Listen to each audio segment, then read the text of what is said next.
begin with, I would like to ask you a question. If you were to take an honest examination of your life today, how would you answer the question, what am I living for? Just for you. So, I could hear practical answers from this. No? We could be living for fame, position, living for job, living for money. Some people would say living for a business. Now let us compare the teachings of Scripture with these practical answers. Kung may Biblia po kayo, pwede pong buksan nyo rin sa book of Luke chapter 12, verses 13 to 21. But let me quickly read po verse 2. This is the parable of the rich fool. In verse 13 starts, someone in the crowd said to him, "Teacher, tell my brother to divide the inheritance with me." Jesus replied, "A man who appointed me a judge or an arbiter between you." Then he said to them, "Watch out, be on your guard against all kinds of greed. A man's life does not consist in the abundance of his possessions." And he told them this parable. The ground of a certain rich man produced good crop. He thought to himself, "What shall I do? I have no place to store my crops." Then he said, this is what I will do. I will tear down my barns and build bigger ones, and there I will store all my grains and oats. And I'll say to myself, you have plenty of good things laid up for many years. Take life easy. Eat, drink, and be merry. But God said to him, "You fool, this very night your life will be demanded from you. Then who will get what you have prepared for yourself?"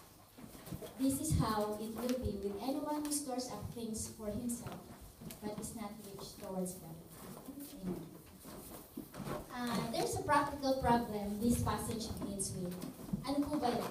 Sa verse 13, someone in the crowd said to him, "Teacher, tell my brother to divide the inheritance with me." Sa tunay na buhay po, marami tayong mga naririnig na mga kwento tungkol sa inheritance. Maaaring mga kakilala natin and maaaring sa sarili nating pamilya. But balik po tayo sa parable na binasa ko. Do you think this rich man felt secure? Sa tingin niyo po ba? Sa verse 19 po, yes, of course, because he has plenty of good things laid up for many years. And he will take life easy, eat, drink, and be merry. But how God evaluates the rich man's achievements and values? Ano po ang sabi sa verse 20? But God said to him, "You fool, this very night your life will be demanded from you. Then who will get what you have prepared for yourself?" Would you just imagine kung ikaw po, you have everything, napakayaman mo. At isang gabi yun ang sinabi sa'yo ng Panginoon. So, kukunin ka na ni Lord. Ano po kaya ang magiging pakiramdam mo? Let's say, kakasweldo mo pa lang ng malaki or kakareceive mo ng graduate diploma mo. Tapos biglang, yung very moment na hindi mo pa lang na-enjoy yun is, hindi mo na pala ma-enjoy yun dahil kukunin ka na ni Lord. Ano po kaya ang inyong mararamdaman? Maaaring, siyempre, manghihinayang ka, malulungkot, dahil hindi mo man lang na-enjoy ang iyong mga pinagpaguran, o makikiusap ka kay Lord ng another chance na dugtungan pa ang buhay mo. Now listen, what are some securities in life? These securities could be our job, business, family, fame, position. But let us now review our life in its entirety. The question is, what are we living for? Number one, many works just to make a living. Ito po yung taong trabaho ng trabaho, paulit-ulit ang buhay, araw-gabi, papasok, uuwi, magtulog. Pero wala pong pinatutunguhan ang kanyang buhay. So it means they have not really thought about what they are really living for. Number two, some live for themselves.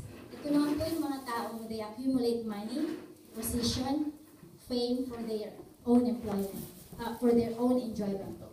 Then number 3, some live for others, like caring for the sick.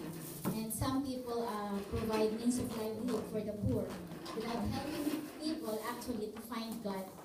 Tinutulungan natin na yung mga tao na kung paano mabuhay, pero hindi po natin sila tinutulungan kung paano makilala ang Panginoon.